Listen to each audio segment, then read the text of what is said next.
কত ইতিহাসের সাক্ষী। হাওড়া ব্রিজে প্রতিদিন কত মানুষ ও যানবাহন চলাচল করে জানেন? 8 দশক পেরিয়ে শতাব্দীর দোরগোড়ায় ঐতিহাসিক হাওড়া ব্রিজ। 81 বছর আগে 1943 সালে 3রা ফেব্রুয়ারি চালু হয় এই ব্রিজ। জানেন কি প্রতিদিন কত মানুষ এবং যানবাহন চলাচল করে এই ব্রিজ দিয়ে? হুগলি নদীর উপর নির্মিত হাওড়া ব্রিজ দুই শহরকে যুক্ত করেছে। যত দিন গড়াচ্ছে ততই ব্যস্ত হয়ে উঠছে এই ব্রিজ। ব্যস্ততম এই ব্রিজ হাওড়া কলকাতার মানুষের কাছে খুবই গর্বের।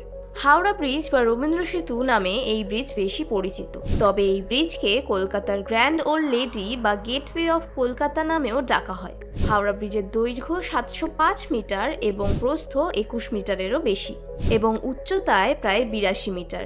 এই ব্রিজ নির্মাণ করতে সময় লেগেছিল প্রায় 6 বছর। ব্রিজের নির্মাণ কাজ শুরু হয়েছিল 1936 সালে এবং নির্মাণ শেষ হয়েছিল 1942 সালে। হাওড়া ব্রিজে প্রতিদিন প্রায় 1.5 লক্ষ পথচারী এবং 1 লক্ষ যানবাহন যাতায়াত করে বলেই জানা গেছে। দিন দিন এই সংখ্যা ছাড়িয়ে যাচ্ছে।